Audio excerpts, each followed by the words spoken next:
Hello guys, कैसे हैं आप सब। उम्मीद करता हूँ सब बढ़िया होंगे, खुश होंगे। तो आज के इस वीडियो में एक्सप्लेन करने वाला हूँ Korean drama the glory season 2 का एपिसोड नंबर 3।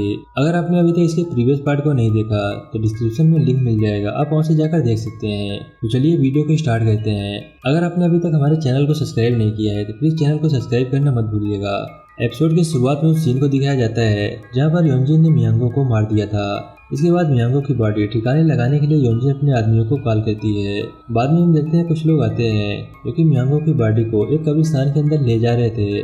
साथ में मियांगो के फोन को समुद्र में फेंक दिया जाता है। इसके बाद हम देखते हैं योंजिन अपने एक आदमी से बात कर रही है। इस आदमी का नाम सिन यांग जुन होता है, जब ये पुलिस वाला भी होता है। और योंजिन उसे बता रही है मियांगो ने मेरे पैर पकड़ लिया था और उसने मेरा पैर खरोच भी लिया था। और यहाँ पर सिन यांग जुन कहता है कि तुम चिंता मत करो, मैं मियांगो को जिंदा गाड़ दूंगा। अब हमें मियांगो को दिखाया जाता है जहाँ पर कुछ लोग उसके नाखूनों की सफाई कर रहे होते हैं। बाद में उसे एक बॉक्स के अंदर रखकर बंद कर देते हैं। अब हमें उसी सीन को दिखाया जाता है जो कि पिछले एपिसोड की लास्ट में दिखाया गया था, जहाँ पर योंजिन अचानक से उठ जाती है। यहाँ पर योंजिन योजियोंग से कहती है तुमने मेरे साथ क्या किया है। योजियोंग कहता है हमने तो कुछ भी नहीं किया। बाद में हम देखते हैं योंजिन यहाँ से भाग जाती है क्योंकि वो यहाँ पर मियांगो के बारे में बता रही थी। इसके बाद उस सीन को दिखाया जाता है जहाँ पर डांगयुन और डोयोंग दोनों मिल रहे हैं। डोयोंग यहाँ पर डांगयुन से कहता है मुझे पता चल गया तुम्हारे साथ क्या हुआ है, फिर भी अगर तुम कुछ बताना चाहती हो तो यहाँ पर बता सकती हो। अब यहाँ पर डांगयुन कहती है मैं चाहती हूँ कि तुम योंजिन को डिवोर्स दे दो, लेकिन डोयोंग मना कर देता है। वो कहता है मुझे नहीं पता कि मैं मना क्यों कर रहा हूँ, लेकिन मैं इस टाइम योंजिन को डिवोर्स नहीं दे सकता। अब अगले सीन में देखते हैं जहाँ पर डांगयुन स्कूल की बालकनी पर होती है और वहाँ पर फोन पर बातें कर रही होती है। तो उन्हें बताया जाता है तुम सोना की फीस भर सकती हो, अब वो विदेश में पढ़ सकती है, तुम जल्दी से उसकी टिकट बुक करवा दो। साथ में डांगयुन यहाँ पर बाहर देखती है जहाँ पर उनका एक टीचर छोटी बच्चों के साथ गलत तरीके से फोटो ले रहा था। वहीं दूसरी ओर कांगयुन को दिखाया जाता है, इसके पास एक पार्सल आया हुआ है। ये पार्सल डांगयुन ने भेजा है। इस पार्सल के अंदर एक लेटर होता है, इसमें लिखा गया था तुम्हारी बेटी सोना का विदेश में पढ़ने वाली है, उसका टिकट भी मैंने बुक करवा दिया है। साथ में वो बताती है विदेश में एक फैमिली है और वो तुम्हारी सोना को लेना चाहती है। इन सब को देखकर यहाँ पर कांगयुन बहुत ज्यादा खुश हो जाती है। तभी अगले सीन में योंजिन की माँ को देखते हैं जिसका नाम होयोंग होता है। होयोंग एक आदमी से मिल रही है जो एक डॉक्टर होता है और ये डॉक्टर योजियोंग के हॉस्पिटल के अंदर काम करता है। यहाँ पर ये डॉक्टर होयोंग को बता रहा है कि डायरेक्टर का बेटा योजियोंग सुही की बॉडी में इंटरेस्टेड है, पर पता नहीं क्यों। बाद में वो बताता है बॉडी मुर्दा घर में नहीं है, वो फ्रीजर में है। अगले सीन में हम देखते हैं जहाँ पर योंजिन ने अपनी कार हॉस्पिटल के बाहर खड़ी की हुई है। तभी हम देखते हैं वहाँ पर योजियोंग आ जाता है। योजियोंग यहाँ पर योंजिन से नमस्ते कहता है। योंजिन भी यहाँ पर योजियोंग से अच्छा बिहेवियर करती है। उससे कहती है पता नहीं मुझे उस दिन क्या हो गया था, मुझे माफ कर देना। योंजिन कहती है वैसे उस दिन मैंने क्या कहा था। योजियोंग बता रहा है तुम उस दिन बार बार मियांगो का नाम ले रही थी, इसके अलावा तो कुछ अजीब नहीं था। इसके बाद योजियोंग वहाँ से चला जाता है। अगले सीन में हम देखते हैं जहाँ पर योंजिन घर वापस आ जाती है जहाँ पर उसका पति खाना खा रहा था। वो डोयोंग से पूछती है तुम डांगयुन के साथ कितने टाइम से गो खेल रहे हो। डोयोंग बता रहा है पहले तो मैं ऐसे ही खेलता था, लेकिन बाद में मेरी उसके साथ खेलने में दिलचस्पी बढ़ गई। योंजिन कहती है तुमने मुझे चीट किया है। डोयोंग हंसता है और कहता है तुम्हारे मुंह से ये बात अच्छी नहीं लगती। वो कहता है मैंने तो तुम्हारे बारे में और जेजुन के बारे में कुछ पूछा ही नहीं कि तुम्हारे बीच क्या चल रहा है। अगले सीन में हाईजियोंग को देखते हैं जिसके पास अब मियांगो की टैबलेट है जिसके अंदर एक नई रिकॉर्डिंग हुई है और वो सोच रही थी ये क्या चीज है। जब उसे चलाती है तो उसके अंदर से मियांगो की आवाज आ रही थी। साथ में योंजिन भी उससे मिलने के लिए आई हुई थी। यह उसी दिन की रिकॉर्डिंग होती है जब योंजिन ने मियांगो को मारा था। जियोंग अपने आप से कहती है ये सब क्या है। अगले सीन में हम सोना के फादर को देखते हैं जिनका नाम सियोंगजे होता है। साथ में यहाँ पर योंजिन के लोग भी होते हैं। बाद में योंजिन के पास कॉल करते हैं और बता रहे होते हैं कि योंजिन के पिता तो यहाँ पर जुआ खेल रहा है। योंजिन कहती है उसे वहीं पर रोको। साथ में वो आदमी बताता है कई दिनों से सोना नहीं दिखाई दी है, पता नहीं वो कहाँ पर है। योंजिन कहती है ठीक है मैं उसका पता करूंगी। इसके बाद हम देखते हैं कुछ लोग सोना के घर के बाहर होते हैं और वो यहाँ पर उसके घर की निगरानी रख रहे होते हैं।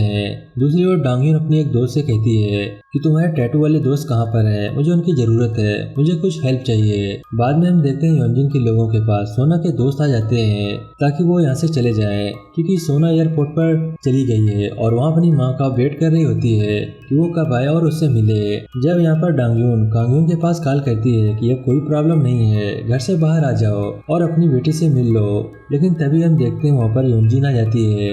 योंजिन यहाँ पर कांगयुन से उसकी बेटी के बारे में पूछती है कि तुम्हारी बेटी कहाँ पर है, वो स्कूल के अंदर तो नहीं है, मुझे बताओगी कहाँ पर है, क्या उसे तुम बाहर भेज रही हो। कांग यून कहती है ऐसा कुछ भी नहीं है।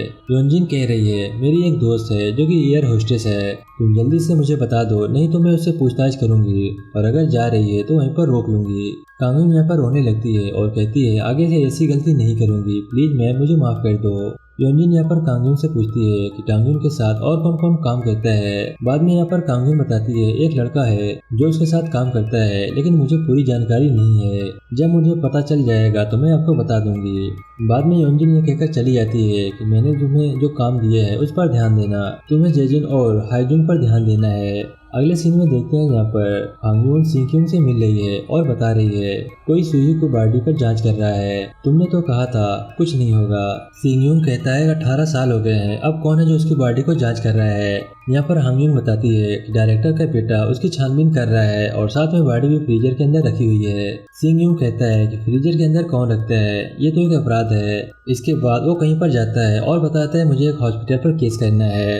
वहीं दूसरी ओर सोना को दिखाया जाता है जो कि एयरपोर्ट पर अपनी मॉम का वेट कर रही होती है। अगले सीन में दिखाया जाता है जहाँ पर योजियोंग एक ग्राउंड को खरीद रहा होता है, लेकिन ये क्यों खरीद रहा है इसका पता हमें आगे चलेगा। वही हम बाहर देखते हैं जहाँ पर डांग यून खड़ी हुई होती है। अगले सीन में कांग यून को फिर से दिखाया जाता है, जिसके पास सोना का मैसेज आता है और वो कहती है मैं अच्छी तरह से यहाँ पर पहुँच चुकी हूँ, आप मेरी चिंता मत कीजिए, लेकिन आप आई क्यों नहीं, मैं तुमसे बहुत प्यार करती हूँ माँ। यहाँ पर एक टेक्स्ट मैसेज में ये सब लिखा हुआ होता है। इसके बाद कांग यून को उसके पति आते हुए दिखाई देते हैं। बाद में इसके पास एक बैग होता है और वो उस फोन को उस बैग में छुपा देती है। सिंघियों अंदर आता है। सिंघियों यहाँ पर जब खाना खा रहा था तभी हम देखते हैं कांग यून उस बैग को लेकर बाहर जा रही थी, लेकिन तभी सिंघियों उसका बैग छीन लेता है और जब उसमें देखता है तो उसमें बहुत सारा पैसा होता है। उसके बाद सिंघियों अपने वाइफ को फिर से मारता है और कहता है कि तुमने तो कहा था तुम्हारे पास पैसे ही नहीं है, तो ये पैसे कहाँ से आए। कांग यून कहती है ये पैसे किसी और के हैं, मुझे उसे देने हैं। इसके बाद कांग यून कहती है मुझे किसी के पास मैसेज करना होता है और उसके बाद मुझे बहुत सारा पैसा मिल जाता है। यहाँ पर सिंघियों कहता है कि क्या मैसेज करना है मुझे बताओ और वो फोन कहाँ पर है। इसके बाद कांग यून अपना फोन निकालती है जिस पर डांग यून को कॉल्स आई हुई थी। अगले सीन में हम कांग यून को देखते हैं जो कि स्टोर के अंदर आई हुई है। उसके पास एक मैसेज आता है, इसमें लिखा हुआ था कि मैं जानता हूँ कि तुम्हारी बेटी ने किसी को मारा है, यानी कि योनजिन ने किसी को मारा है। ये मैसेज देखने के बाद हांग यून बाहर आती है। उसकी सेक्रेटरी कह रही थी कि तुम कहाँ पर जा रही हो, लेकिन हांग यून कुछ नहीं बोलती। वहीं हम बाहर देखते हैं जहाँ पर सियोंगजे खड़ा हुआ था और उसके फोन में दिखाया जाता है कि ये मैसेज उसी ने हांग यून के पास भेजा है। और यहाँ पे पता चलता है कि हांग यून ने अपने पति को कहा था कि एक मैसेज भेजना होता है और उसके पैसे मिलते हैं। हांग यून ने अपने पति से इसी वजह से मैसेज भेजने के लिए कहा था। अब यहाँ पर सियोंगजे कांग यून का पीछा कर रहा होता है। इसके बाद हमें मियांगो की बॉडी को दिखाया जाता है, जिसे अब कवर कर दिया जाता है। साथ में वहाँ पर सिंघियोंग होता है जो कि एक आदमी को पैसे दे रहा था और कह रहा था तुम्हें यहाँ पर इस बॉडी की निगरानी रखनी है। वो लड़का कहता है कुछ भी हो जाए मैं यहाँ से नहीं जाऊँगा। दूसरी ओर डांग यून और योजियोंग को दिखाया जाता है जो कि गाड़ी में कहीं जा रहे थे। तभी यहाँ पर डांग यून योजियोंग से पूछती है कि मुझे तुमसे कुछ सवाल पूछना है। अब यहाँ पर डांग यून कहती है तुमने मेरे घर के अंदर सभी फोटोज देखी थी, लेकिन वो फोटो देखने से पहले ही तुम मियांगो को जानते थे, फिर तुमने मुझे बताया क्यों नहीं कि तुम ऐसा सोचते हो कि मैंने मियांगो को मार दिया है। और योजियोंग कहता है तुमने मारा या नहीं मुझे इससे कोई फर्क नहीं पड़ता, मुझे सिर्फ तुम्हारा साथ देना है, तुम जो भी कहोगी मैं वो करूँगा। यहाँ पर डांग यून कहती है मुझ पर इतना भरोसा क्यों करते हो। योजियोंग कह रहा है मैं तुमसे प्यार करता हूँ, इसीलिए तुम मुझे किसी को मारने के लिए भी कहोगी तो मैं पीछे नहीं हटूंगा। एपिसोड के लास्ट में दिखाया जाता है जहाँ पर ये दोनों उसी जगह पर आ जाते हैं जहाँ पर मियांगो की डेड बॉडी रखी हुई है और यहीं पर ये एपिसोड समाप्त हो जाता है। आई होप कि वीडियो आपको पसंद आया होगा। वीडियो अच्छा लगा तो वीडियो को लाइक करके चैनल को सब्सक्राइब करना मत भूलिएगा। मैं मिलता हूँ आपसे नेक्स्ट वीडियो में, तब तक के लिए बाय बाय।